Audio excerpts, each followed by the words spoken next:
தேனும் பாகும் பருப்பும் இவை நாளும் கலந்தனக்கு நான் தருவேன். கோலம் செய் துங்க கரிமுகத்து தூமணியே நீ எனக்கு சங்கத்தமிழ் மூன்றும் தா. அன்பர்கள் அனைவருக்கும் ஆதித்ய சொர்ணலட்சுமியின் ஆத்ம வணக்கங்கள். இந்த பதிவு மிகச் சிறப்பான பதிவு. வருகின்ற 2026 ஆங்கில புத்தாண்டுக்குரிய சிறப்பான பலன்களை துல்லியமான பலன்களாக காணவிருக்கிறோம். அனைவருக்கும் உளம் கனிந்த ஆங்கில புத்தாண்டு நல்வாழ்த்துக்கள். இந்த 26ஆம் வருடம் எப்படி இருக்கும்னு எல்லாருக்கும் ஒரு ஆர்வம் அப்படின்னு சொல்லலாம். ஏன்னா சென்ற ஆண்டுலாம் நிறைய ஒரு ஃப்ளெக்சிபிள் இல்லாமல் கஷ்டங்களையும் துன்பங்களையும் துயரங்களையும் கடந்து வந்திருக்கும். பெரும்பாலுமே அதில் எப்படின்னா ஒரு 75% கொஞ்சம் கஷ்டம், ஒரு 75 பேர் கொஞ்சம் பாசிபிளாக வந்திருப்பாங்கன்னு சொல்லலாம். இந்த வருடம் எப்படிமா இருக்கும்? ஏன்னா இதனுடைய கூட்டுத்தொகை பார்த்தீங்கன்னா 1 வரும். 2026 மொத்த கூட்டுத்தொகை நம்மளுக்கு 3 என்ற குருவுடைய ஆதிக்கத்தில் வரும். அதே போல் தமிழ் வருடமும் 40வது வருடமான பராபவ வருடம் நம்மளுக்கு சித்திரை மாதம் ஆரம்பிச்சிடும் சொல்லலாம். இந்த வருடங்கள் நம்மளுக்கு எப்படி இருக்கும் அப்படின்றவங்களுக்குலாம் ஓரளவு நம்மளுக்கு ஒரு ஏற்றத்தாழ்வுகளோட கொஞ்சம் அனைத்து விதமான ஒரு சூழலையும் கொஞ்சம் நெருக்கடியாக கடந்து வரா மாதிரி இருக்குது. நம்ம சமுதாயத்திலையும் சரி, டே டு டே லைஃப்லையும் சரி, உலக லெவல்லையும் சரி, நம்ம எப்படி இதெல்லாம் கடந்து வரலாம் அப்படின்னு பார்க்கும்பொழுது எப்பயும் நம்மளுக்கு சிம்மத்தில் கேதுவும் கும்பத்தில் ராகுவும் இருக்கும்பொழுது கோச்சாரத்தில் நமக்கு சூரியன் கேந்திரங்களில் வரும்பொழுது மிகப்பெரிய அதிரடியான அரசியல் மாற்றங்கள் உலக தலைவர்களுக்கெல்லாம் ஒரு பெரிய ஒரு நெருக்கடிகள் இக்கட்டான சூழல்கள்லாம் ஏற்படுறது. ஏற்கனவே பார்த்தீங்களா ட்ரம்ப் என்ன போடுறாருன்னு. அதுக்கப்புறம் பார்த்தீங்கன்னா குருவானவர் இப்போ காற்று ராசியில் இருக்கிறவர் பிரளய ராசியில் வருவார். ஏற்கனவே நமக்கு சனி பிரளய ராசியில் அமர்ந்திருக்கிறார்.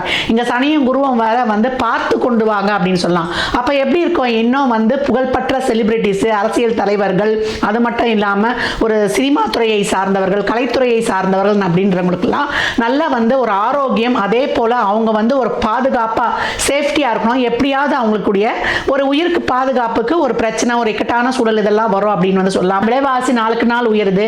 அம்மா தங்கம் விலை குறையுமாம்மா? இதுதான் எல்லோருடையும் எதிர்பார்ப்பா இருக்கு. தங்கம் இனிமேல் விலையெல்லாம் குறையும்னா நம்ம எதிர்பார்க்க வேணாம். இருக்கிற சூழலை இன்னும் நம்ம சிறப்பாக கடந்துடணும். விவசாயம் நல்லா செழிக்கும். அதே போல கால்நடைகள்லாம் ரொம்ப சிறப்பாக இருக்கும், செழிப்பு பெறும். புது புது மருந்துகள் கண்டுபிடித்தாலும் புது புது வியாதிகள்லாம் பெருகும் அப்படின்னு சொல்லலாம். தொழிலாளர்களுக்கு ரொம்ப நசுக்கப்படுவார்கள். தொழில்துறை சார்ந்த ஒரு பிரச்சனைகள், முதலாளித்துவம் தொழிலாளர்களுக்கும் ஒரு போர்க்கொடி தூக்குறது, ஆன்மீகம் அரசியல்வாதிகளுக்கு இடையே ஒரு வாக்குவாதம், காரசார வாக்குவாதங்கள்லாம் நடைபெறுவது, வெயில் காலத்துல மழை பெய்யறதும், அதே போல மழை காலத்துல வெயில் அடிக்கிறதும், இந்த மாதிரி இந்த பஞ்சபூதங்களுடைய இயக்கமே மாறி மாறி இருக்கும். ராகுவுடைய ஆதிக்கம் அதிகமா இருக்கக்கூடிய காலத்துல யாரை நம்புறது, யாரை நம்ம நம்பாம இருக்கிறதுலாம் ரொம்ப கஷ்டமாயிடும். அதுக்கப்புறம் டிசம்பர் எண்டில் வேற உங்களுக்கு ராகுக்கு இது பயிற்சி ஆகும். அப்ப எப்படி இருக்கும்? இதுக்கு மேல இருக்கும்.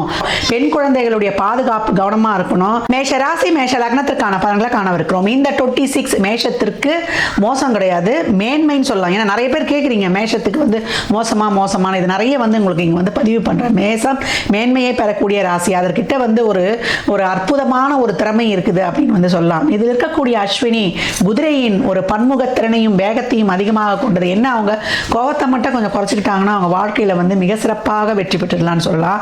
இப்போ மேஷத்தை பொறுத்த வரைக்கும் 7.5 சனியை கடந்து கொண்டு இருக்கிறாங்க. இதில் பார்த்தீங்கன்னா first round, second round, third round. First தேர்டம் சவால்களை நம்மளுக்கு சமாளித்து சோதனைகளை கடந்து வரக்கூடியதாக இருக்குது. அதே போல் நம்மளுக்கு 2வது ரவுண்டு நிறைய சவால்களையும் சோதனைகளையும் கடந்தாலும் வெற்றிக்கான ஒரு அருகில் நிற்கிறாங்க. வேகமாக நல்லா சிறப்பாக பயணிக்கலாம். இந்த ஃபர்ஸ்டும் தேர்டும் மற்றவர்கள்கிட்ட ஒரு ஆலோசனை, ஒரு வழிகாட்டுதல் இதெல்லாம் அவங்க கேட்டு பெற்றுக்கொள்ளணும். இப்போ ஜான் ஃபர்ஸ்ட்லேயே உங்களுக்கு ஏற்கனவே உங்களுக்கு குருவானவர் 3ஆம் இடத்திலிருந்து உங்களுக்கு ஒரு சுப நிகழ்ச்சிகள், உங்களுக்கான ஒரு முயற்சிகளுக்கான ஒரு சில வழிகளை எல்லாம் காட்டு கொண்டிருப்பார்னு சொல்லலாம். ஜூன் 2க்கு அப்புறம் குருவானவர் நாளுக்கு உட்கார்ந்து முழு பலத்துடன் கேந்திரத்தில் சரராசிக்கு தான் அவர் அம்சவோகத்தை முழுமையாக கொடுக்கக்கூடியவர். அப்ப இது வரைக்கும் தொழில் சரியா இல்லை, தொழில் அலைச்சல் திருச்சல், ரொம்ப வலி வேதனைகளை சந்தித்து கொண்டிருந்தேன், எனக்கு ரொட்டீன் லைஃபே நல்லா போல, ஒரு பண வருவாய் இல்லை, என்னுடைய வார்த்தைக்கு ஒரு மதிப்பு கிடையாது, எனக்குன்னு எந்த ஒரு தேவையுமே பூர்த்தி ஆகலை, டெய்லியும் நான் போறேன் வெறும் கையோடு திரும்பி வரேன் அப்படின்னு சொல்றவங்களுக்குலாம் இந்த காலகட்டம் ஒரு நல்ல வேலை வாய்ப்பு, நல்ல பதவி ப்ரமோஷன், ஊதிய உயர்வுடன் கூடிய உத்தியோக உயர்வு ரொம்ப அருமையாகவே இருக்குது. பெண்களுக்கு பிறந்த வீட்லையும் புகுந்த வீட்லையும் நல்ல பேர். இது வரைக்கும் என்ன வசப்பாடிக்கிட்டு இருந்தாங்க.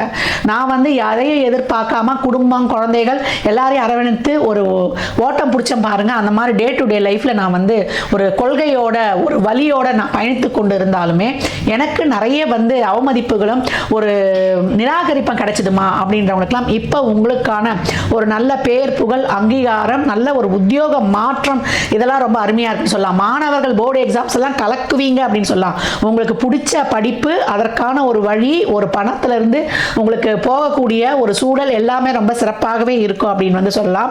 +2 படிக்கிறவங்களாம் நீங்கள் வந்து அடுத்து என்ன கெரியர் எடுக்கணுன்றத ரொம்ப சிறப்பாக எடுத்துருவீங்க. அதே போல் தாய்வழி தந்தவழி உறவுகள்கிட்டே இருந்த அந்த பிணக்குகள், அவங்களுக்கு இருந்த ஒரு சுக குறைபாடு, இதெல்லாம் வந்து இந்த காலகட்டம் நீங்கும். வீடு யோகம் அமையும், வண்டி வாகன யோகம் அமையும். இது வரைக்கும் அமையாதவங்களாம் இப்போ ஒரு இன்ஸ்டால்மெண்ட்லயாவது வாங்கக்கூடிய வாய்ப்பு. இந்த ரியல் எஸ்டேட்லாம் பண்ணுவீங்க இல்லையா, அவங்களுக்குலாம் ரொம்ப அருமையாக இருக்குது. நிதித்துறை, நீதித்துறை, ரியல் எஸ்டேட்டு, மருத்துவத்துறை, அதே போல் பேங்க்ல வேலை செய்கிறவங்க, நம்ம வந்து டே டு டே லைஃப்ல இந்த கலைத்துறையிலாம் இருக்கணும் இல்லையா, இந்த வாயால் பிழைக்கிறதுல என்ன, இந்த சொற்பொழிவு, இந்த டீச்சர்ஸு, அவங்களுக்குலாம் வந்து ஒரு நல்லாசிரியர் விருதுலேருந்து எல்லாமே கிடைக்கிறது. ஒரு சிலருக்குலாம் வந்து லைஃப் டைம் அச்சீவ்மெண்ட் விருது, அந்த மாதிரி வந்து நம்ம மாநில மத்திய அரசுகளால் கிடைக்கக்கூடிய வாய்ப்புகள்லாம் ரொம்ப அருமையாக இருக்குது. திருமண விஷயத்தில் இது வரைக்கும் கொஞ்சம் வந்து ரொம்ப நெருக்கடியாக போயிட்டு இருந்தது, யாருமே என்னை புரிந்து கொள்ளலை, கணவன் மனைவியே உங்களுக்கு ஈகோ கிளாஷ்லேயே உங்கள் வாழ்க்கை வந்து ஒரு போராட்டமாக இருக்கு. நம்ம என்ன சொல்கிறது, எதிர்த்து தரப்பை வந்து பேசிட்டுமே அப்படின்னு, அதெல்லாம் இப்போ வந்து படிப்படியாக கலையும். இது வரைக்கும் திருமணம் இல்லாதவங்க கூட 8ஆம் இடத்தை பார்க்கறதுனால அதில் இருந்தக்கூடிய தடைகள்லாம் நீங்கிடும். உறவுல ரிலேஷன்ஷிப் இருந்தவங்களுக்கு காதல்லாம் இப்போ வந்து சிறப்பாக கை கூடுகிற அமைப்பு அருமையாகவே இருக்குது. உடல் ஆரோக்கியத்தில் மட்டும் மேஷம் ரொம்ப கவனமாக இருக்கணும். எதிலமா ரொம்ப கவனமாக இருக்கணும்னா, கமிட்மெண்ட்ஸு, பணம் கொடுக்கல் வாங்கல், வாய்வாரத்தில், உடல் ஆரோக்கியத்தில் கொஞ்சம் பொறுமை நிதானத்தை மட்டும் கடைபிடிச்சிச்சுன்னா மேஷம் அட்ராசக்கா அப்படின்ற மாதிரி ரொம்ப சிறப்பாக மேன்மையான பாதையில் போய் கொண்டிருக்குது அப்படின்னு வந்து சொல்லலாம். நீங்கள் இந்த வருடம் முழுதும் இதை பார்த்த மாத்திரத்திலே நீங்கள் கமெண்ட் பண்ணும்போது உங்கள் வாழ்க்கையில் ஒரு ஒளிமயமான எதிர்காலம் ஸ்டார்ட் அப்படின்னு வந்து சொல்லலாம். சிறப்பான மந்திரம் ஓம் கம் கணபதியே நமக. இந்த பீஜ மந்திரத்தை சொல்லக்கூடிய மேஷம் வாழ்க்கையில் மிக சிறப்பான உயர்வை எட்டும் அப்படின்னு வந்து சொல்லலாம். என்ன தெய்வத்தமா வழிபடுறது அப்படின்னு கேட்கிறவங்க, மேல்மலையனூர் அங்காள பரமேஸ்வரி அன்னையை வந்து செவ்வாய், வெள்ளி, ஞாயிற்றுக்கிழமைகள்ல வழிபடும் பொழுது ஒரு 3 நெய்வேத்தியங்களை ஏற்றி வழிபடும் பொழுது அம்பாள் உங்களுக்கு வந்து கருணை மலையை அட்டகாசமாக பொழிவாள் அப்படின்னு வந்து சொல்லலாம். வயதானவர்களா இருக்கிறீங்க, உங்க வாழ்க்கை வந்து நான் ஓரளவு வந்து செட்டில்டுமா, ஒரு நார்மலான லைஃப் போகுதுன்னா அப்படியே அமைதியாக கடந்துருங்க. புதுசா வந்து எதையும் மாத்திரம்லாம் நினைச்சுக்காதீங்க. யாரையும் எதிர்பார்க்க கூடாது. உங்களுக்கு நல்லா வந்து ஒரு நடக்கிறோம், நம்மளுக்கு ஜீரணம் ஆகுது செய்யுதுன்னா ராமா கிருஷ்ணா கோவிந்தான்னு இறைவனுடைய திருநாமத்தை வந்து ஜெபிச்சுக்கிட்டு நீங்க வந்து போறது ரொம்ப சிறப்பு. நீண்ட தூர ஆன்மீக பயணங்களை மேற்கொள்வீங்க. அதெல்லாம் வந்து கொஞ்சம் கவனமாக இந்த காலகட்டங்களில் இருப்பது ரொம்ப சிறப்பு. ஏன்னா அதுக்கெல்லாம் வந்து ஒரு இடையூறுகள்லாம் வரும்னு சொல்லியிருக்கிறோம்.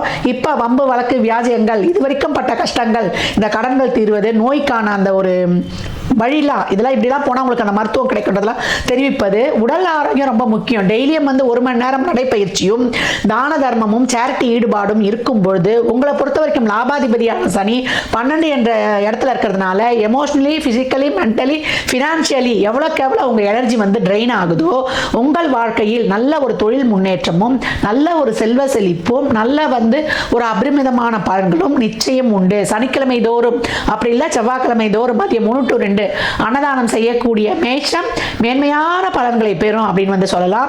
மேஷ ராசிக்கு தொழில், திருமணம், வேலைவாய்ப்பு இதெல்லாம் வந்து ஒரு முயற்சிகள்லாம் ஆரம்பத்தில் நீங்கள் செய்துக்க வேண்டியது. ஜூனுக்கு அப்புறம், செகண்டுக்கு அப்புறம் குரு உச்சமானவொன்னு உங்களுக்கு நடக்கக்கூடிய பலன்கள் எல்லாமே இது வரைக்கும் நடக்கலை செய்யலன்றவங்களுக்கு உங்கள் தசாபுதிகள் சிறப்பாக இருக்கக்கூடிய பட்சத்தில் நீங்கள் வந்து ஒரு ரிஷப லக்னமா, ஒரு கடக லக்னமா, ஒரு கன்னி லக்னமா, ஒரு விருச்சிக லக்னம், மகர லக்னம், மீன லக்னமாக இருக்கும்போது கொஞ்சம் வேகமாக பலன்கள் நடைபெறுவதை கண்கூடாக காணலாம். மேஷ ராசி லக்னத்திற்கு என் நல்வாழ்த்துக்களை தெரிவித்துக் கொள்கிறேன்.